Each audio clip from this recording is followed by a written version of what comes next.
தை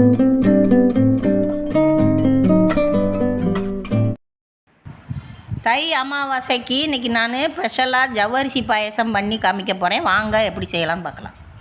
அதுக்கு நான் 100 ஜவ்வரிசி ஊற வச்சு எடுத்து வச்சுருக்கேன். ஒரு வடைச்சட்டி எடுத்து வச்சுருக்கேன். அதில் 1 ஸ்பூன் நெய் ஊற்றுறேன். ஜவ்வரிசியை வறுக்கிறதுக்கு 1 ஸ்பூன் நெய் ஊற்றிருக்கேன். ஜவ்வரிசியை வறுத்துருவோம். நல்லா பொரியணும் ஜவ்வரிசி நெய்யில். இப்போ ஜவ்வரிசி வறுத்துட்டேன். 1 கப்பு சுடுதண்ணி ஊற்றிருக்கேன். நல்லா கலந்து விட்டுக்குருவோம். கலந்து விட்டாச்சு. ஜவ்வரிசி கொஞ்சம் நல்லா வேகட்டும். வெந்ததுக்கப்புறம் ஜவ்வரிசி நல்லா வெந்துருச்சு. இதில் வந்து ஒரு 3/4 லிட்டர் பால் ஊற்றுறேன். பசும்பால் தான் காய்ச்சி வச்சுருக்கேன்.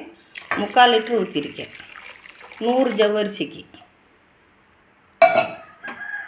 கொதி வரட்டும் பாலும் ஜவ்வரிசியும் சேர்ந்து. இப்போ நல்லா ஜவ்வரிசியும் பாலும் சேர்ந்து நல்லா கொதிக்குது. இப்போ இதுக்கு வந்து இதுக்கு 1/2 கப்பு ஜவ்வரிசி எடுத்தோம். இதுக்கு 1 கப்பு நான் ஜீனி போடுறேன். நல்லா கொதிக்கட்டும்.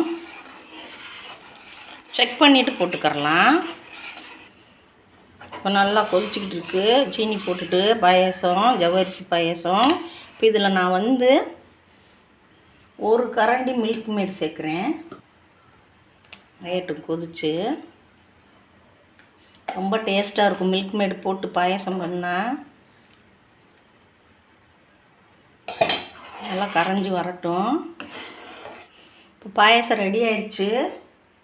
நம்ம இடித்து வச்சா ஏலக்காயை போட்டு விட்ருவோம். ஏலக்காய் போட்டிருக்கேன். ஒரு 7 ஏலக்காய் போட்டு நுணுக்கி போட்டிருக்கேன் நான். நல்லா பாயசத்தில் முந்திரி பருப்பை நெய்யில் தாளித்து கொட்டிடுவோம்.